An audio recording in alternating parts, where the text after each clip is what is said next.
a coaching client last year say something that was incredibly wise. When he hired me, and in other words, I took him on as a coaching client, he said, "You know, Alex, the reason that I wanted to be your client is because I want to be where you are in a few years, and I know you did not get there by accident. You designed your life." And I thought that was extremely wise and spot on, because the thing is, so many of us wake up when we're 20 or 30 or 40 or 50 and realize we don't even know why we got here or how we're here. And we know for sure that this is not where I wanted to be, where we wanted to be years and years ago. Now in this video, I want to share my personal process I use for not only scripting the direction of your life, but how I reinvented my own life and consciously created it from 26 until 30.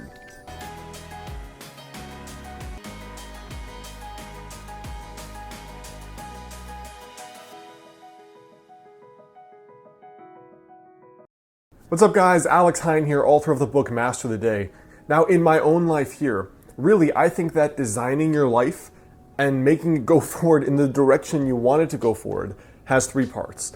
And the very first part is the design, the second part is the habits you use or you do on a daily basis, and the third is the follow through or the follow up. In other words, how do you actually stay on track when you get off track? Because half of the game of goal achievement is purely when you get punched in the face, what are you going to do differently to get back up and get back in the fight? Now for me, the first thing is vision. It's basically the design. You know, if you just sit down for a day, you pour a coffee, you get out a piece of paper, and you write down what would be the coolest thing that could happen over the next 5 years in my life. If you just do that, you are already ahead of 99% of humanity who show up with no game plan, no vision for the future, no clue what they would like to create besides, you know, I would like more money, or I'd like that girl or that guy, or I'd like a nicer car. There's almost no consciousness or conscious energy given to thinking about what do I want to build in the future? Like what consciously and concretely do I want to improve?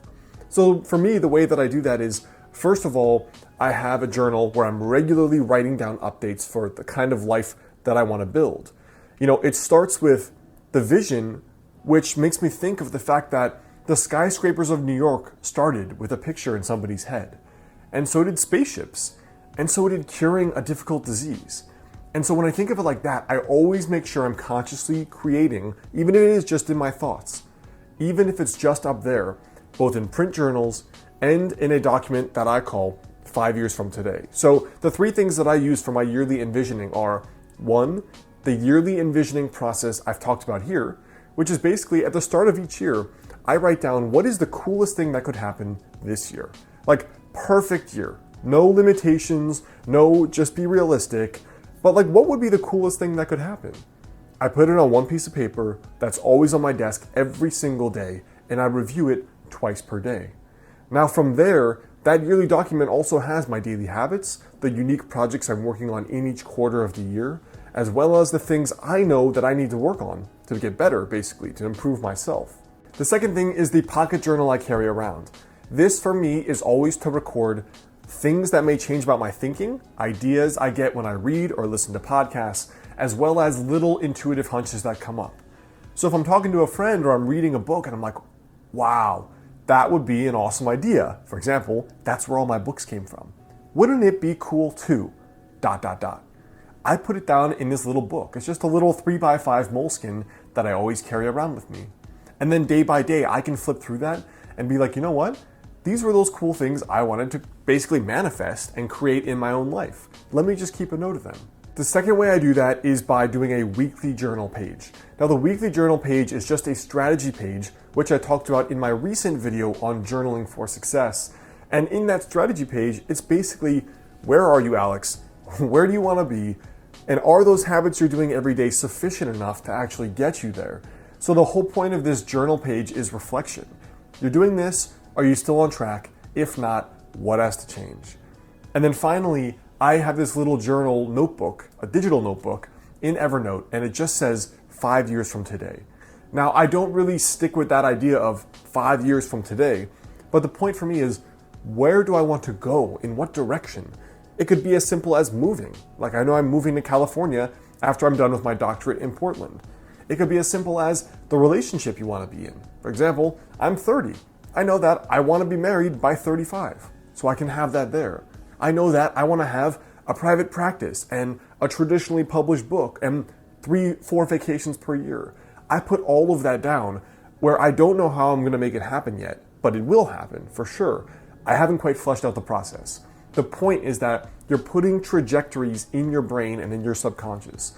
And when you check that every once in a while, you're kind of like, oh yeah, I knew I wanted to do that, but all right, let's start thinking about how I can actually do it. And almost all of those things come true for me, especially if you regularly review that. Now, the second piece here is your habits. So the daily action steps that you're gonna actually do to make that a reality. Now, I've shared this philosophy many times. It makes up the bulk of my book, Master the Day. But the point is that you think about the goals you wanna reach, and then you have to break them down. Forget the goal, but break it down into a daily habit. So with fitness, you forget losing 30 pounds. The habit is cook every day, go to the gym 20 minutes a day. You want to write a book, you forget having written a book, you put down the habit, write 500 words a day. You want to be in an amazing relationship in 2 years, you forget that goal, you put the habit, I'm going to go out to 4 events where I might meet like-minded people. And that's your daily habit.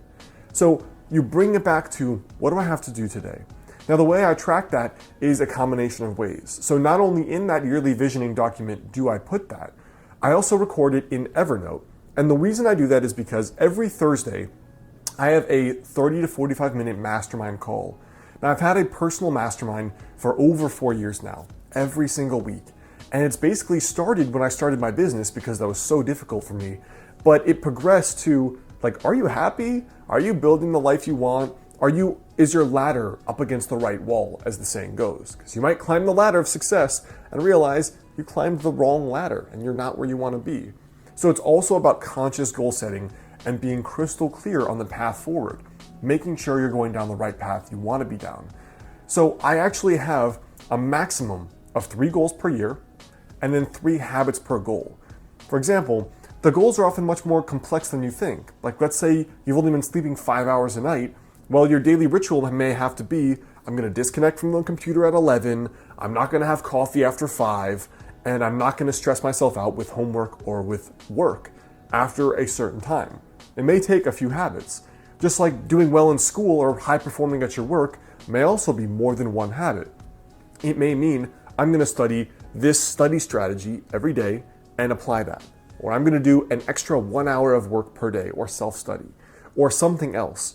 The way that I personally do it is just 3 habits per actual goal.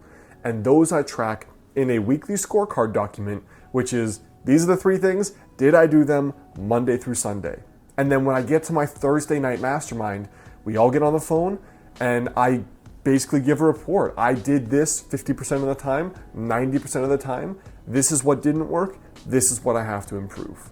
And then the third part for me about consciously designing your life and going forward is really just 2 things. It's the follow through to make sure you actually do these things. And then number 2, it's following little intuitions about when you have to pivot.